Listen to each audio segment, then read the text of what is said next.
Bien, hoy hemos tenido la primera sesión del primer Foro Internacional Democracias y Totalitarismos, el Holocausto como advertencia, y el resultado final podemos decir que ha sido satisfactorio. No en vano, había unos buenos conferenciantes. En primer lugar, hemos tenido una emisión de Mijaila Vidlakova desde Praga, ha hecho una emisión digital y desde allí nos ha contado su vida, una vida que ha transcurrido como tantos y tantos judíos, llena de penalidades, llena de tragedias, pero en su caso se resolvió favorablemente por un motivo de azar que ahora vamos a contar. Mijaila Vidlakova, una niña judía de Praga, como hemos dicho, hija única, su mamá era maestra y su padre trabajaba en una tienda de prendas de cuero. Todo transcurría con normalidad hasta que viene la llegada de los nazis a Chequia. El 15 de marzo de 1939 las fuerzas alemanas ocupan Chequia y se establece el protectorado de Bohemia y Moravia. A partir de entonces ya la vida de los judíos se convierte en una verdadera odisea. Empiezan las leyes prohibitivas, empiezan las dificultades de todo tipo. Mijaila es una niña, de momento no entiende lo que ocurre, pero muy pronto empieza a observar que no puede, por ejemplo, ir al parque con sus amiguitas, no puede subirse al autobús, si lo hace tiene que ser en el último vagón, y empieza a ver que todo son dificultades en su vida, de tal manera que ella llora, no entiende por qué sus compañeros no pueden ya jugar con ella, y su mamá le advierte y la consuela diciéndole que bueno, hija mía, pronto acabará la guerra y todo volverá a la normalidad y tú mientras tanto tienes que tener cuidado porque a lo mejor los papás de tus amiguitos pues les castigan a ellos, ya sabes que el mundo de los mayores es así. Bueno, sufren todo tipo de penalidades, las que sufre todo pueblo judío con la ocupación, y llega el momento, como a tantas familias, en que tienen que ser trasladadas al campo gueto de Terezín.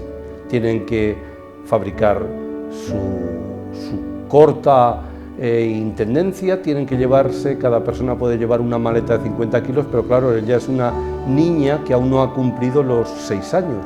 Entonces su mamá le hace una pequeña mochilita para que pueda llevar algo. Ella, pues bueno, su mamá le pone las prendas básicas que cree, zapatos, con la prevención de que sean un numerito más, porque intuye que van a estar tiempo y el pie lógicamente le crecerá. Y la nena, Mijaila, se lleva un único juguete que va a ser determinante en el futuro. Se lleva un perrito de madera hecho por su papá. Su papá, como hemos dicho, trabajaba en una empresa de prendas de cuero, pero con las prohibiciones judías tiene que dejar, con las prohibiciones, alemanas, nacionalsocialistas, tiene que dejar su trabajo y de alguna manera consigue trabajar en una empresa dedicada a la madera. Y precisamente es mañoso y consigue, pues bueno, como le hace ese juguetito a su hija. Y ella le coge mucho cariño a este perrito de madera y se lo lleva al campo de Terezín. En Terezín, pues de momento es un campo gueto, es una antigua fortaleza del siglo XVIII, una antigua fortaleza militar que los nazis utilizan para hacinar a miles y miles de judíos deportados de toda Chequia, de Bohemia y Moravia. Bien, al comienzo está con sus papás, pero muy pronto van separando a los niños en función de su edad y a ella la asignan en una sección con otros niños de su edad. Ella está allí, juega, de alguna manera está a gusto dentro de lo que cabe. Sus padres pueden ir a verla por la tarde, algún ratito. Bien, pero tiene la desgracia de contraer un montón de enfermedades duras, enfermedades de todo tipo, ¿eh? De tal manera que es aislada a un barracón donde están solo niños enfermos, niños que van muriendo de las enfermedades, niños con tuberculosis, ella tiene tifus, ella tiene diferentes enfermedades importantes. Y claro, allí sufre muchísimo porque no puede ver ya a sus padres, no puede ni visitarla. De hecho, en su cuadernito donde dibuja, establece una especie de pintoresco retrato donde aparece un pajarito, porque empiezan a establecer una especie de complicidad con su papá para que cuando se acercara a la ventana, él cantaría como si fuera un pajarito y ella sabría que era su papá. Bien, al final la vida va transcurriendo duramente, la enfermedad está todo un año, la comida es muy poca, es muy escasa para su supervivencia, pero milagrosamente la niña se va reponiendo. En esas ocurre una situación que todo prisionero de Teresín teme, y es el momento en que llega la citación para formar parte de un transporte. Bien, anteriormente a esa citación, su padre, cuando llega a Teresín, claro, van preguntando oficios de los prisioneros. Él, claro, él lo piensa, lo sopesa, dice, ¿qué pueden tener necesidad aquí de una persona que ha trabajado en prendas de cuero? Dice, no. Entonces, más o menos, como los últimos días de Praga él había trabajado más o menos la madera, se le ocurre decir ante los SS que él es carpintero. Y además, como prueba de su laboriosidad, enseña el perrito de madera que le había hecho a su hija cuando cumplió 5 años y que precisamente la niña se lo ha llevado consigo a Teresín. La cuestión es que el perrito sirve de prueba de que es carpintero, y entonces pues él trabaja en el campo de Teresín, en el campo gueto, trabaja pues en las labores propias del oficio de carpintero, arreglando techumbres. Eso tiene una gran importancia, porque eso le evita los transportes, o sea, el traslado al este. Nadie sabe qué es el este, pero la gente empieza a intuir que en el este nadie regresa de ahí. Entonces, bueno, el hecho de ser carpintero mantiene la familia unida con su madre y su padre y la nena. Pero llega el día fatídico en que los trabajos de carpintería ya no son necesarios y su padre recibe la citación de que mañana a tal hora tiene que estar preparado para subir al vagón tal del tren tal que parte para hacia el este. Entonces, claro, es el momento clave en la familia. La mamá dice, no, te acompañamos, toda la familia vamos donde tú vayas a trabajar. Intuyen que es a trabajar, nadie sabe dónde van. Y ocurre lo siguiente, su padre se niega rotundamente, dice, no, con lo convaleciente que ha estado la nena de sus enfermedades, no está para viajar y menos a sitios desconocidos. Dice, os vais a quedar aquí. Al final, la madre insistía, pero el padre en ese aspecto no cambia de posición. En esa misma noche, consciente de que iba a una zona más fría todavía, la mamá le prepara una prenda de abrigo, una especie de leotardos, podemos decir, de lana. Y llega la mañana y ya se sube al vagón del tren. En esos momentos tiene lugar un acontecimiento también casi milagroso que va a salvar la vida de esta familia. En esa misma noche se desata una especie de tifón, unos vientos huracanados, que hace que se destruya una parte de las techumbres. Rápidamente, el jefe de carpintería es encargado por el SS de turno, dice, hay que arreglar esto. Y el señor carpintero dice, lo siento, si no tenemos, los carpinteros han subido ya en el último tren, en el último transporte. Dice, búsquese la vida. Este carpintero, jefe, llega al tren y pide ansiosamente, por favor, ¿hay algún carpintero? ¿Hay algún carpintero? Los carpinteros que hay, dice, ¿para qué vamos a bajar con lo dificultoso que va a ser ese trabajo, ese huracán? Pero no quieren bajar. Pero en cambio el padre de Mijaíla sí que decide aceptar esa proposición de trabajo y baja, con tan buena suerte que desciende del vagón y empiezan las reparaciones de las techumbres. Al día siguiente, parte ese tren, que va a ser el último tren de la deportación que sale de Terezín. ¿Qué va a significar? Pues va a significar la salvación de la familia. Afortunadamente, el juguetito de madera que ha servido para demostrar que era carpintero y después ese gran tifón que ha destruido la techumbre de un barracón y que ha hecho que requirieran su servicio, ha salvado a la familia de Mijaíla Vidlákova, le ha salvado de la deportación a Auschwitz, donde hubiera tenido una muerte casi segura. Así se salvó Mijaíla. Sus problemas, cuando regresaron a Praga, seguían siendo importantes, pero al final, poco a poco, fueron restableciéndose. Ella, casualmente y curiosamente, en el campo de Terezín adquirió mucha formación. Con su alegría lo ha comunicado en la conferencia. Dice, como nos prohibían los SS estudiar, pues como era prohibido, estudiábamos, con más ahínco que nunca.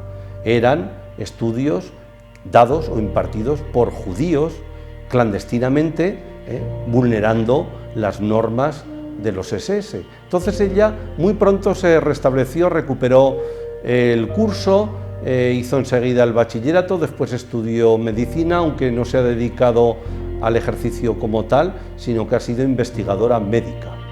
Y lo que no nos ha dicho, pero sabemos de otras conferencias, es que la familia de Mijaíla Vidlákova quiso regresar a Israel, a la tierra prometida. Quiso regresar porque era una familia muy religiosa, creyente, sionista, que quería y creía en la patria de Israel. Entonces lo que ocurrió es que quisieron escapar.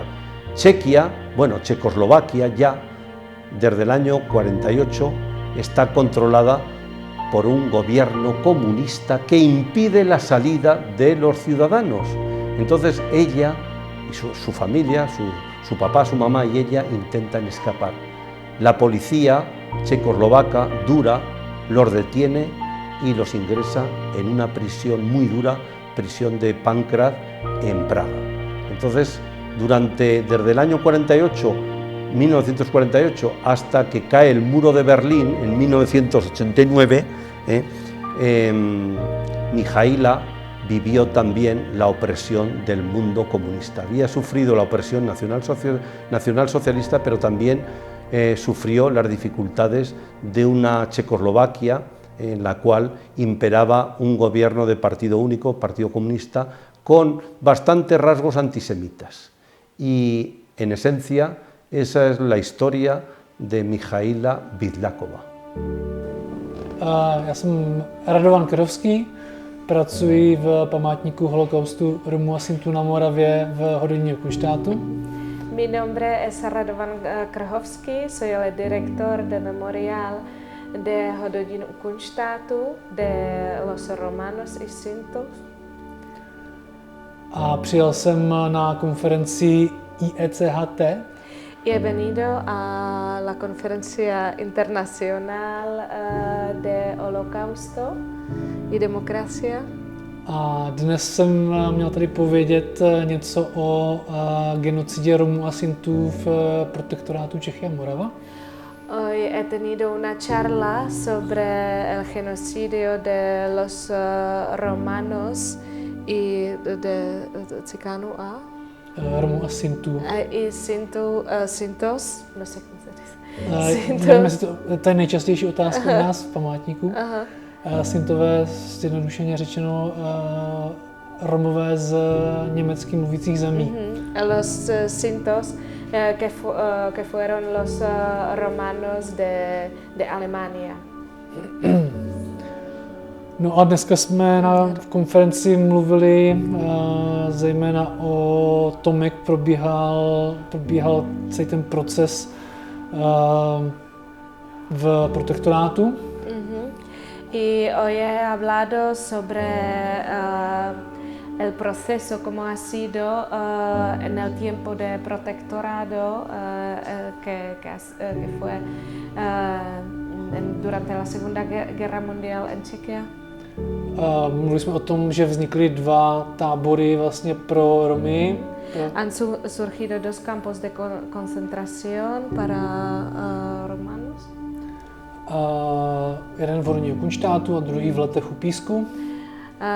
Eran dos en Hododin u Kunštátu y otro en Lety cerca de Písek. A mluvili jsme potom hlavně o tom, jaký byly podmínky života v tom táboře. He hablado sobre las condiciones de vida en esos campos de concentración. A jaký byl potom další osud Romů z tohoto tábora? Y sobre sus historias de la vida después. Protože většina z nich skončila v Auschwitz. Luego les llevaron a Auschwitz, al campo de concentración de Auschwitz. A z 6,5 tisíce českých a moravských Romů a Sintů. De 6.500 de estas personas přežilo válku pouze nějakých 700 zhruba. Han sobrevivido 700. En esta segunda jornada del primer Foro Internacional Democracias y Totalitarismos, el Holocausto como advertencia, hemos tenido el inmenso privilegio de contar con Abraham Milgran. ¿Quién es Abraham Milgran? Abraham Milgran lo es todo en el Yad Vashem. Ha consagrado 30 años de su vida a ese centro encargado de preservar la memoria del Holocausto. Abraham es de esa generación que no ha conocido a sus abuelos. Sus abuelos, parte de su familia fueron exterminadas porque eran de origen polaco. Él ha tenido una biografía compleja. Él nació en Argentina, ha vivido en Brasil y en el año 73 se trasladó a Israel.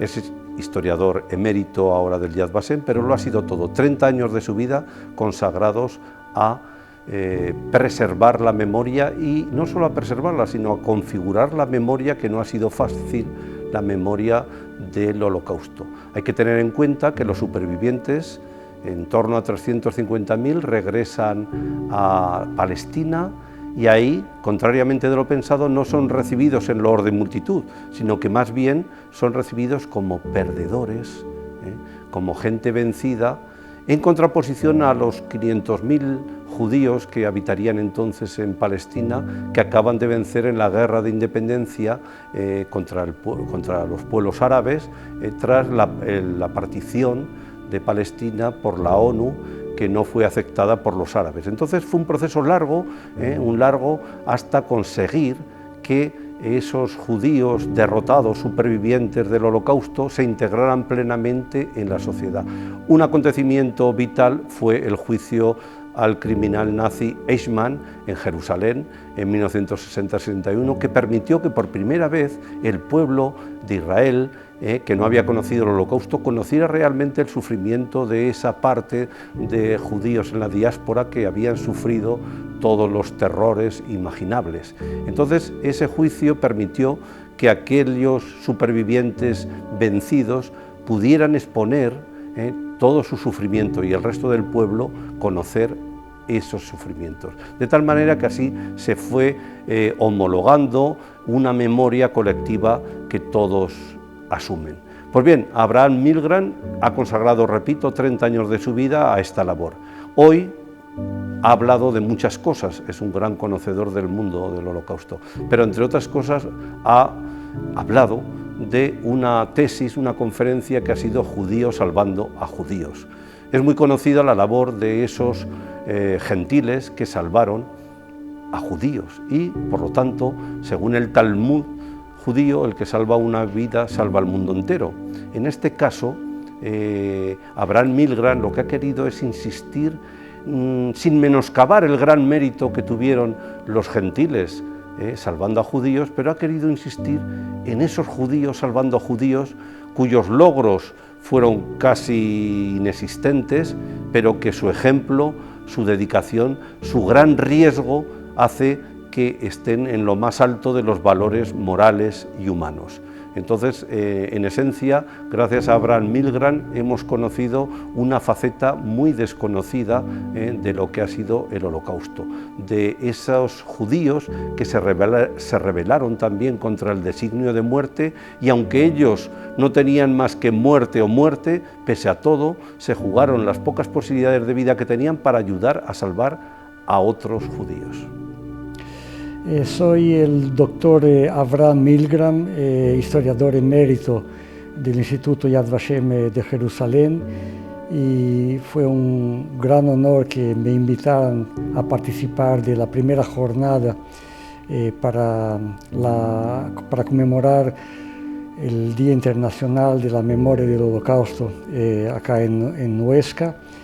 Y esta memoria es importante, no tanto para saber lo que ocurrió, eso se puede enterarse a través de la literatura, a través de las películas, a través de los museos, sino que esta jornada es importante para la conciencia y que seamos responsables por los otros, por la gente perseguida, humillada, por los carentes, en fin, que seamos seres humanos más sensibles y que podamos mejorar el mundo y con sus problemas, si hay un fin de problemas, que son problemas que el hombre los crea y el hombre tiene que solucionarlos. Y nada mejor que la memoria de lo que pasó en la Segunda Guerra Mundial con los judíos, que fueron la principal víctima, pero no la única víctima. Al lado de los judíos hubo otros grupos también. Y yo en esta oportunidad hablé, mi ponencia trató de las angustias, las agrurias, las dificultades de los judíos, principalmente en el este de Europa, que tuvieron que confrontarse con una realidad humana imposible, que se puede llamar de un desierto de humanidad, y traté de demostrar la imposibilidad que había por parte de los judíos en salvarse del Holocausto debido a la política de exterminio, la política genocidal de los alemanes, de los nazis en contra de los judíos, y la actitud bastante inhumana por parte de las poblaciones civiles que en su mayoría fueron indiferentes, y una pequeña minoría colaboraron directamente con el asesino, y eso imposibilitó la salvación de mucha gente durante el Holocausto.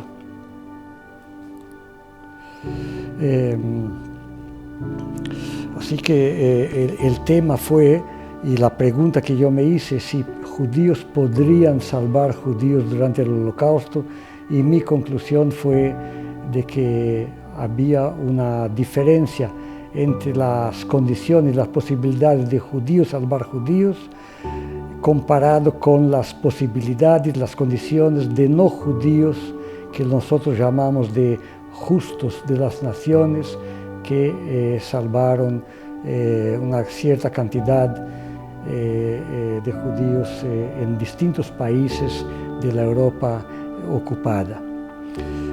Hasta hoy en día el Yad Vashem reconoció como 30.000 no judíos que les fueron honrados con este título máximo de justos de las naciones, y eso no pudo ocurrir con los judíos, que ellos mismos eran víctimas potenciales del Holocausto.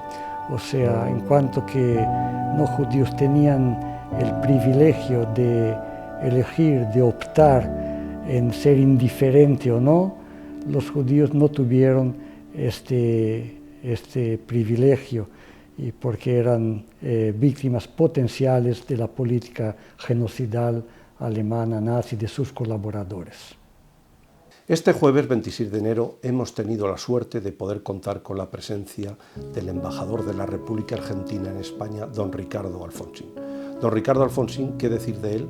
Es una figura mítica, es hijo del presidente Raúl Alfonsín, el que trajo la democracia, la nueva democracia en Argentina, tras la funesta década de gobierno de los militares. Por tanto, ¿quién mejor que don Ricardo Alfonsín para tratar su ponencia en estas jornadas, que ha sido la transición de la democracia en Argentina? Pues bien, don Ricardo Alfonsín en esta jornada ha desarrollado una activa jornada. Tras la recepción oficial en el ayuntamiento, tuvo una reunión muy importante con los miembros de organizaciones empresariales, CEOS-CEPIME, con la Cámara de Comercio y con otros empresarios. Por la tarde ya desarrolló esta ponencia que ya hemos comentado, la transición democrática en Argentina. Nadie mejor que don Ricardo Alfonsín para hablar de esa transición, porque le asisten poderosas razones. Razones como su formación, su condición de testigo privilegiado, su dilatada actividad política que brevemente anunciaremos y, por supuesto, las obvias razones familiares como hijo del presidente don Raúl Alfonsín. Raúl Alfonsín tuvo una labor básica en la constitución de la nueva democracia argentina, porque tuvo el valor de procesar, de llevar a juicio a las juntas militares argentinas y establecer las bases de la democracia. Lo hizo en unas condiciones lamentables, tras esa dura dictadura militar que produjo asesinatos, desapariciones terribles que están en la mente de todos los ciudadanos mundiales y tras el penoso proceso de la Guerra de las Malvinas. Pues bien, Raúl Alfonsín, que desarrolló esta ímproba labor en defensa de la democracia, digamos que es el padre espiritual, por supuesto, aparte de padre natural, el padre espiritual de don Ricardo Alfonsín. Don Ricardo Alfonsín, ¿qué decir de él para estas jornadas? Su concurso ha sido vital por muchos motivos. No hay que olvidar que don Ricardo Alfonsín fue maestro, y de hecho enseñó en Argentina una asignatura como era los valores cívicos, en un momento en que no se podía hablar de democracia. Pero aparte de su condición de maestro, ha sido un político de inicio tardío, pero de una fecunda trayectoria. Don Ricardo Alfonsín ha sido primero diputado provincial por Buenos Aires. Después, muchos años ha sido diputado nacional e incluso llegó a presentarse a las elecciones a la presidencia de la República en 2011, elecciones que ganó por no mucho margen la que fue presidenta doña Fernández Kirchner, Cristina Fernández de Kirchner. Pues bien, todos estos valores, toda esta trayectoria le ha servido para que él pueda ejercer una labor impresionante como embajador de la República Argentina en España.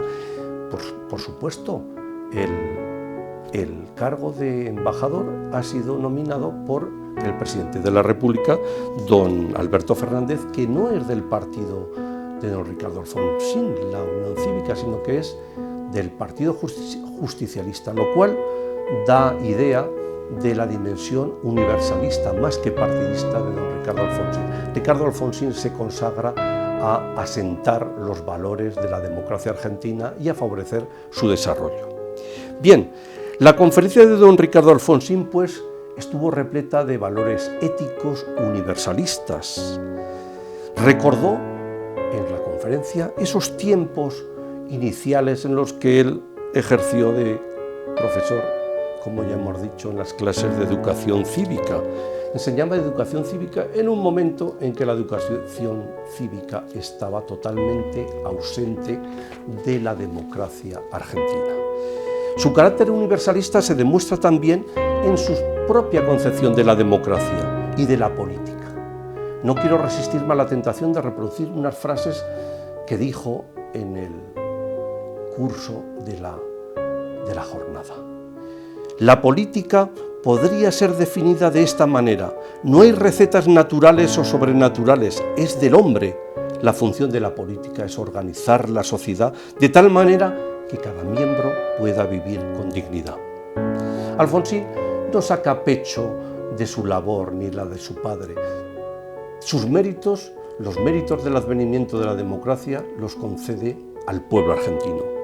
Como en Nuremberg, dijo Ricardo Alfonsín en el curso de la ponencia, como en Nuremberg, cuando se juzgó a la Alemania nazi, en Argentina fue posible porque el pueblo lo decidió. El mérito se lo concede al pueblo argentino. Pero en el curso de esa ponencia hubo unas, digamos, conclusiones que son válidas para todo tiempo. La política para Alfonsín tiene un fin primordial. Los radicales, dijo, hemos creído siempre que la política tiene que generar las condiciones para que cada uno de los miembros de la sociedad pueda vivir con dignidad.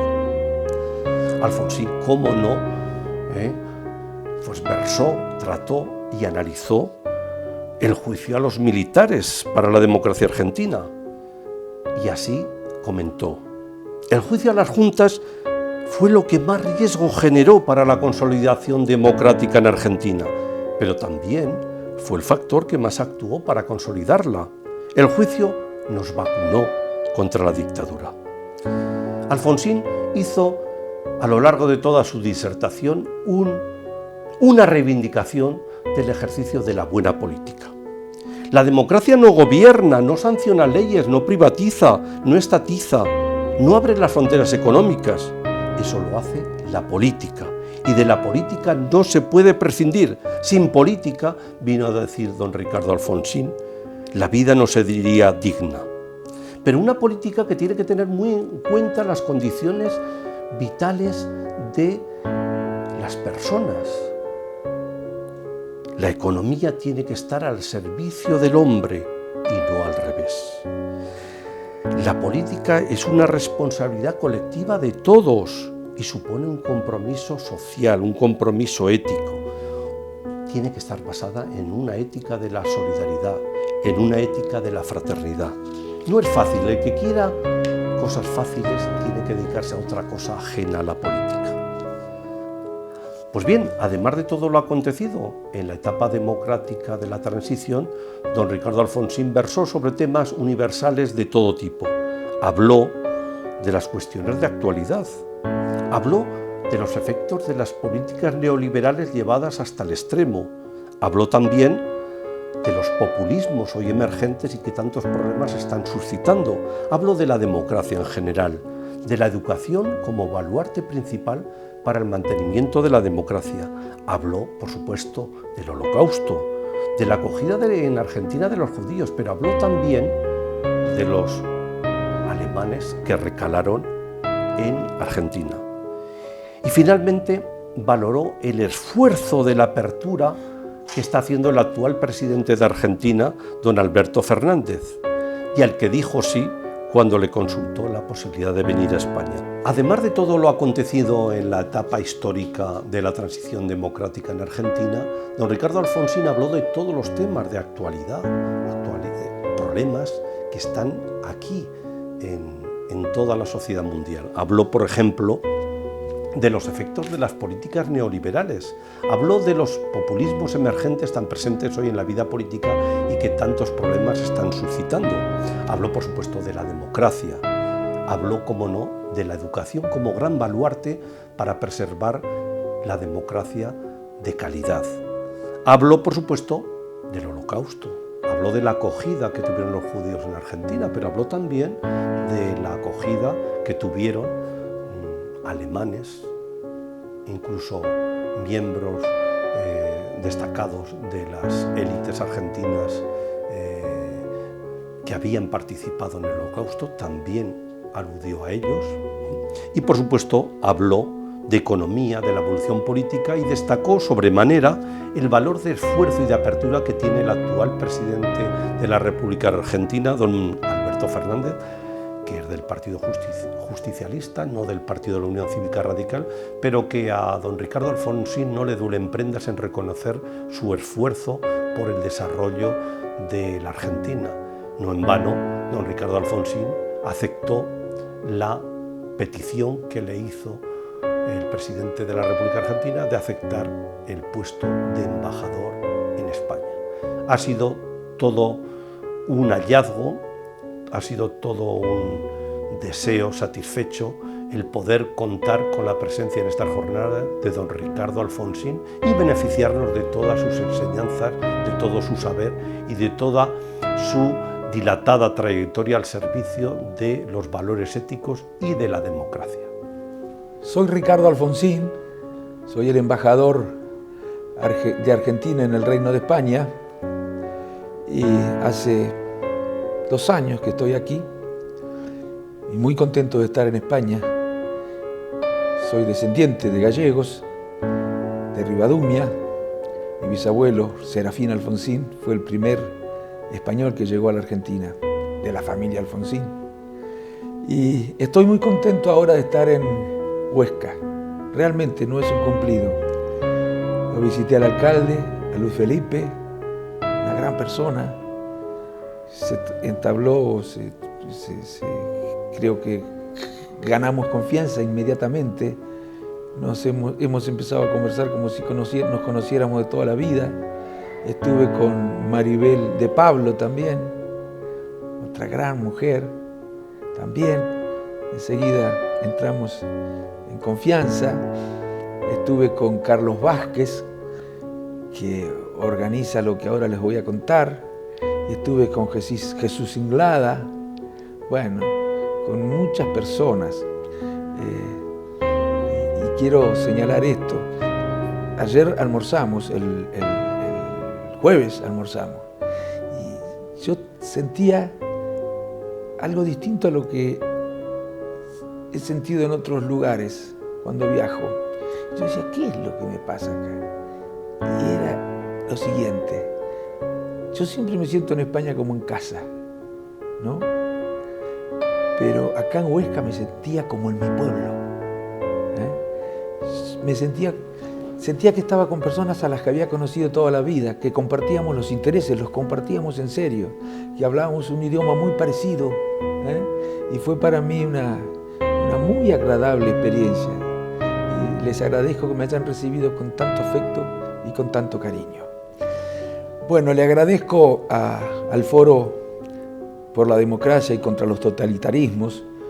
El Holocausto como advertencia es el título del encuentro que se hace, que me haya invitado para hablar de la amenaza totalitaria, del discurso totalitario, de la emergencia de liderazgos y fuerzas totalitarias que se está registrando en distintas partes del mundo, en distintos países y países muy distantes. Habría que preguntarse por qué ocurre eso. No solamente hay que combatirlo a estos fenómenos explicando que son muy perjudiciales, sino que hay que hacerse cargo también, o hay que reflexionar acerca de las causas por las que emergen estos fenómenos. Y yo creo que tienen que ver con cierto desencanto, desilusión que experimenta la sociedad respecto a la política, por lo menos en mi región, ¿no? En América Latina. Y hay que combatirlos explicando, sí, lo que representan esos fenómenos, pero también hay que hacer ver que estamos dispuestos a cambiar el statu quo. Necesitamos un mundo más justo. Y le agradezco al Instituto Europeo que tiene por objeto hacer conocer el Holocausto y trabajar contra los totalitarismos y por los derechos humanos, que es uno de los organizadores de este evento junto con la Diputación, con el Ayuntamiento. Le agradezco además que me hayan invitado a dar una charla. Hemos hablado de muchísimas cosas, pero de la necesidad fundamentalmente de defender los derechos humanos y las condiciones que hacen necesaria la defensa, que hacen posible la defensa de los derechos humanos del régimen democrático. Y Y les agradezco que me hayan también invitado a hablar como ciudadano argentino, porque en la Argentina querían el testimonio de un argentino para hablar de lo que había pasado en la Argentina después de la atroz dictadura militar que habíamos vivido los argentinos. Fue atroz esa dictadura, una dictadura genocida, y la enfrentamos en la transición democrática de una manera ejemplar. Lo que se hizo en Argentina en ese momento no se había hecho en ningún lugar del mundo, y yo no critico a otros países, cada uno hace lo que puede hacer según las circunstancias. Y la verdad que nosotros llevamos al banquillo de los acusados a los principales responsables del diseño y ejecución de un plan sistemático de violación de derechos humanos. Y eso fue posible porque hubo un pueblo que acompañó la decisión. Yo soy de los que creen que en democracia, si no hay una mayoría que acompaña las decisiones, buenas o malas, si no hay una mayoría que las acompaña, esas decisiones no producen resultados. En Argentina apoyaron la mayoría de los argentinos el juicio a los militares, y bueno, y también sirve eso como experiencia de las cosas que ocurren cuando en determinadas circunstancias aflora lo peor del ser humano. El Holocausto tiene que estar presente permanentemente para que cualquier manifestación que exista, que nos haga presuponer que cosas parecidas se pueden repetir, bueno, debemos reaccionar todos en conjunto. Yo no creo que se puedan repetir esos fenómenos, pero pueden darse otras patologías que van a ser también muy graves. Así que muchísimas gracias a todos, muchísimas gracias al Diario de Huesca, muchísimas gracias a Javier y a Yacen, muchísimas gracias por haber sido conmigo tan atentos y haberme permitido comunicarme con la audiencia de ustedes. Este viernes 27 de enero, día de conmemoración de las víctimas del Holocausto, ha concluido el primer foro internacional sobre democracia y totalitarismos con la presencia de 3 personalidades, como son los 3 embajadores que ahora vamos a citar. El embajador de Chequia en España, don Iván Jankárev, el embajador de Eslovaquia en España, don Juraj Tomaja, y el embajador de Austria en España, don Enno Drofeniz, para disertar de un tema de actualidad como son los valores democráticos de la Unión Europea frente a las amenazas del totalitarismo, tanto presente como pasado. Bien, la primera pregunta que hay que responder es la pertinencia de la presencia de embajadores en un foro de estas características. Y creemos que precisamente que su presencia es vital e incluso original para abordar el estudio del Holocausto y también de la evolución de la democracia. ¿Por qué es pertinente la presencia de los embajadores en un foro de estas características? Pues en primer lugar hay que tener presente que sin Estado no hay derechos de ciudadanía. Cuando hablamos del problema del Holocausto hay que tener muy presente las enseñanzas de los grandes estudiosos, de los grandes protagonistas y de las propias víctimas. ¿Por qué? Seguramente tenemos que tener muy presente a Hannah Arendt, conocida por todo el mundo, filósofa judía alemana que huye a Estados Unidos. Y precisamente fue Hannah Arendt la primera que puso el dedo en la llaga. ¿En qué medida? En lo siguiente. Ella fue la primera que se dio cuenta de que para erradicar al pueblo judío, lo primero que había que hacer con él es quitarle sus derechos de ciudadanía. O dicho de otra forma, separarlo del Estado, matar sus derechos jurídicos. Esa tesis de esta gran filósofa que tanto enseñó y que tanto inició las pautas para conocer el Holocausto, ha sido seguido por historiadores del prestigio como del historiador norteamericano Timothy Snyder, quien en sus obras últimas, sobre todo en su obra Tierra Negra, el Holocausto como advertencia, ya señala este dato que apuntó Hannah Arendt. Uno, son palabras textuales de Timothy Snyder, uno solo puede hacer lo que le parezca con un pueblo de apátridas.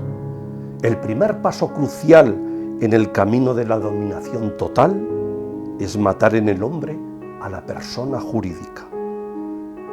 La forma más fácil para privar a un judío de la ley es destruir por completo las jurisdicciones. Los judíos corrían más peligro que nadie ante el repentino hundimiento del sistema de los Estados-nación. En el fondo, Timothy Snyder viene a decir lo siguiente: sin Estado, hoy tan denostado por algunos, sin Estado no hay ciudadanos y las vidas humanas pueden ser tratadas sin consideración alguna. Estas enseñanzas de Hannah Arendt y de los historiadores actuales nos han hecho tener conciencia de la importancia de tener aquí en Huesca, en el curso de estas jornadas sobre el Holocausto, tener muy presente la presencia de los embajadores. ¿Por qué? Pues porque el embajador es la máxima representación de un Estado en otro Estado. Ellos aportan el Estado derecho de ciudadanía. Y de hecho, en aquellos países donde se preservó el derecho de ciudadanía durante la Segunda Guerra Mundial, aunque fuera un derecho de ciudadanía muy atenuada o mancillada, sin embargo, existían más probabilidades de que se salvaran judíos. Los estados, las burocracias, han sido y siguen siendo denostadas. Se habla de ellas como que la burocracia alemana mató a los judíos. No, casi habría que decir lo contrario. La ausencia de burocracias, la ausencia de estados, en esos estados dominados por los nazis, fue donde se desarrolló y se desencadenó las grandes matanzas. Sin Estado, repito, no hay derechos de ciudadanía. Por eso es tan importante el concurso de estos embajadores en unas jornadas de este carácter.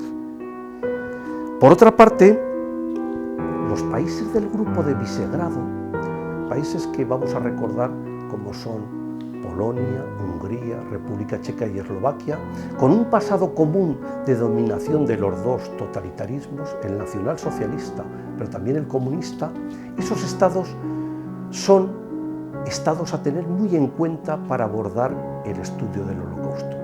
No en vano, estos estados están ahora teniendo muy cerca otra forma que podemos definir seguramente ya como totalitarismo, como es la amenaza de la Rusia de Putin con sus funestas consecuencias en Ucrania.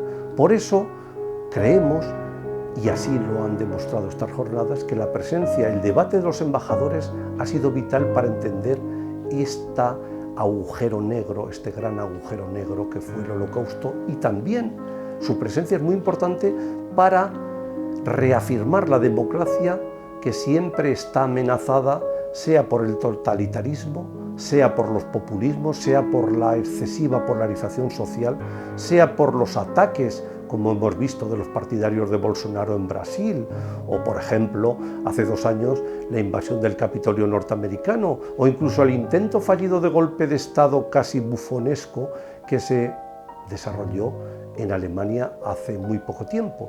Por todo ello, damos las gracias a esta presencia de los embajadores y sobre todo queremos destacar también que su presencia se enmarca en una trayectoria muy importante para conocer la actitud de los diplomáticos en torno al Holocausto. El propio profesor Abraham Milgran, que nos ilustró con su ponencia Los judíos salvando a judíos, tenía otra ponencia muy importante que es tipología de los diplomáticos en la salvación de los judíos.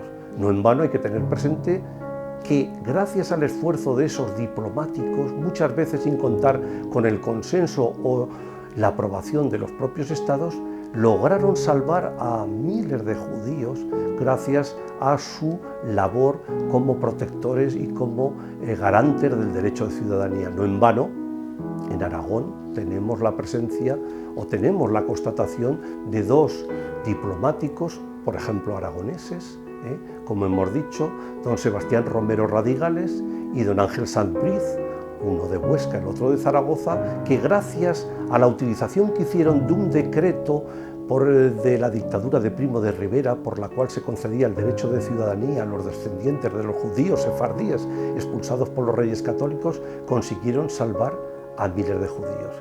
Entonces, qué importante es el valor de la nación, qué importante es el valor del Estado-nación para garantizar los derechos de ciudadanía antes, durante el Holocausto, y ahora también para preservar los derechos de otras minorías o de otros pueblos o de los propios habitantes de un Estado, de cara a preservarlos de injerencias o de violencias que pueden venir de diferentes campos.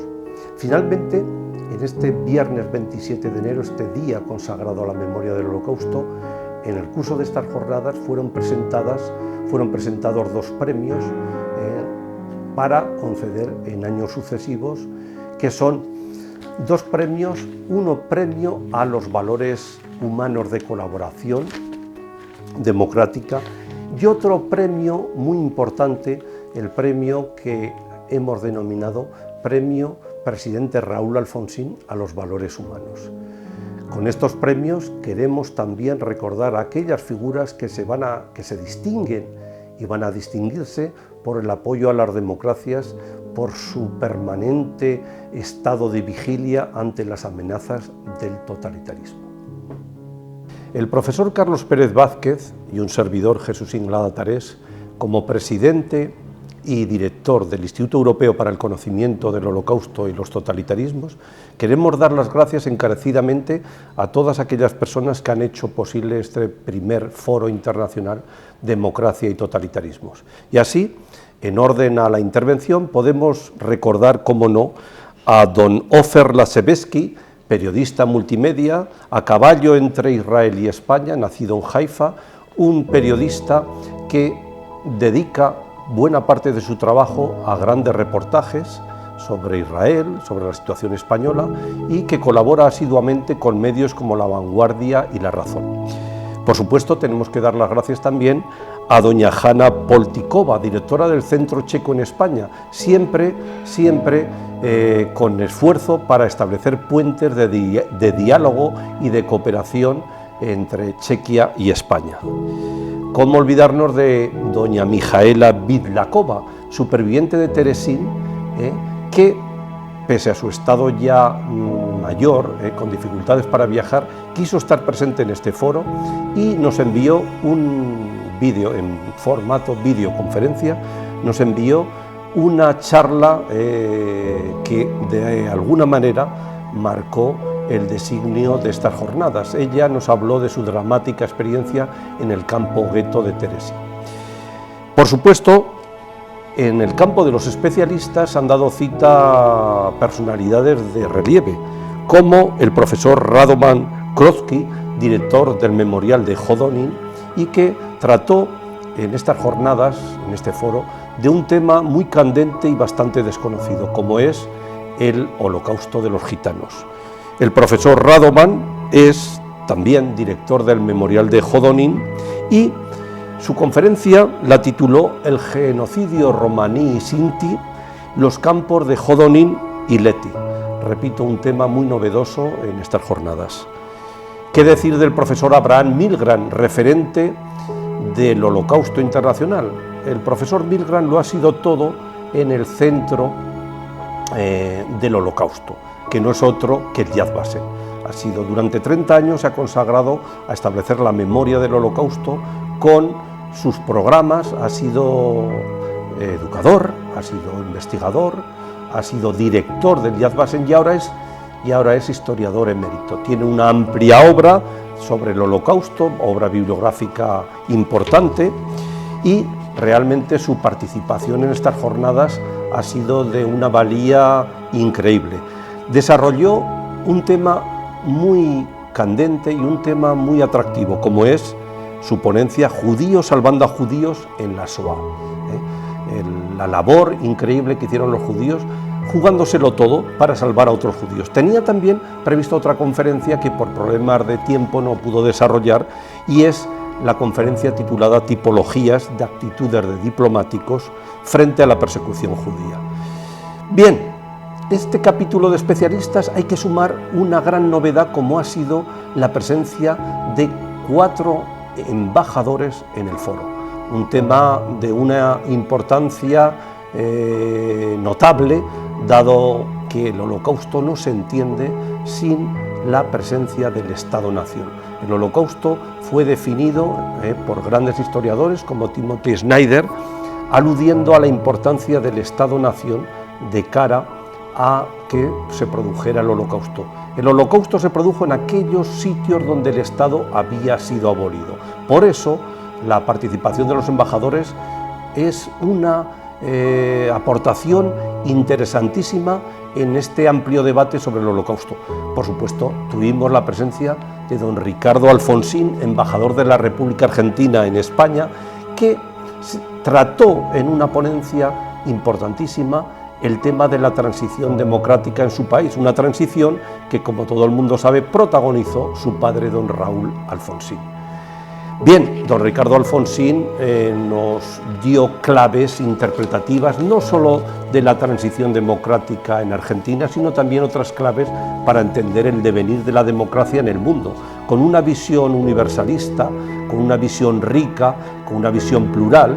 Estableció claves interpretativas de todo lo que tiene que ver con el problema de la democracia en los países latinoamericanos y, por qué no decirlo, también en el resto del mundo. Bien, además del embajador don Ricardo Alfonsín, tuvimos también la presencia de otros embajadores que ahora citaremos. Pero antes de abordar a los otros embajadores, queremos dar las gracias encarecidamente también a otras personas que han hecho posible este foro. Y así tenemos que dar las gracias, como no, a don Javier García Antón, periodista consagrado, director de El Diario de Huesca. También tenemos que dar las gracias a doña Elena Puertolas, directora del Diario del Alto Aragón, que también participó en la última jornada, y también dar las gracias a don Yasen Malki, realizador de audiovisuales. Bien, retomando pues el hilo de los embajadores, aparte de don Ricardo Alfonsín, contamos con la presencia de 3 embajadores más. Uno de ellos, el embajador de Chequia en España, don Iván Yankaret, con una dilatada trayectoria en el campo diplomático. No es la primera vez que don Iván estuvo en Huesca, porque ya estuvo en unas segundas jornadas hispanochecas que organizamos también en Huesca, en relación también al Holocausto. Bien, el embajador de Chequia en España, como decimos, don Iván Yankaret, tiene una amplísima y dilatada trayectoria como diplomático. De hecho, hace unos años, en el 2008, fue embajador también de la República Checa en Brasil, con dominio también, con responsabilidades como embajador también en Venezuela, en Guyana y Surinam. Ha sido también embajador de la República Checa en Dinamarca y en otros notables puestos de representación diplomática, por ejemplo, consejero y jefe de misión en la Embajada Checa en Estocolmo. Ha sido también jefe del Consulado General en la Ciudad del Cabo, fue también segundo secretario en la Embajada de la República Checa en Pretoria e incluso agregado diplomático en la Embajada de Checoslovaquia en Mozambique. Bien, otro embajador al cual también tenemos que dar las gracias encarecidas es el embajador de Eslovaquia en España, don Jurat Tomaga. Don Jurat también, un hombre bien versado en el trabajo diplomático, periodista de formación, filósofo, y ha tenido también puestos muy importantes de responsabilidad diplomática, por ejemplo en Cuba, donde ha estado del orden de unos 9-10 años, y otros puestos importantes, notables, en otras responsabilidades políticas, incluso como portavoz de gobierno en su país. Finalmente, el último embajador que pudimos gozar en Huesca de su presencia fue don Eno Drofenich, embajador de Austria en España. El embajador Drofenich tiene también una dilatadísima trayectoria en el campo diplomático. No en vano ha sido embajador de Austria en Tailandia, también con acreditación en países como Myanmar, Laos y Camboya. Ha sido jefe de protocolo en el Ministerio Federal para Europa, para la Integración y Asuntos Exteriores de la República de Austria, y ha trabajado también en puestos de responsabilidad diplomáticos en Japón, Estados Unidos y, como ya hemos dicho, en Tailandia. Bien, todos estos embajadores han aportado un debate, un coloquio interesantísimo sobre el papel de la democracia y los valores democráticos en el mundo. Bien, finalmente tenemos que dar las gracias encarecidas al secretario de Estado de Memoria Democrática, don Fernando Martínez, que asistió a la jornada de clausura y aportó una visión enriquecedora de lo que significa la lucha para mantener viva la memoria. Bien, finalmente ya nos quedan en el capítulo de agradecimientos la figura de don Julio Luzán, un artista, un hombre que está alcanzando cimas de reconocimiento mundial por sus labores de escenografía, por sus labores de artista en decorados, en grandes películas multinacionales, etcétera, etcétera.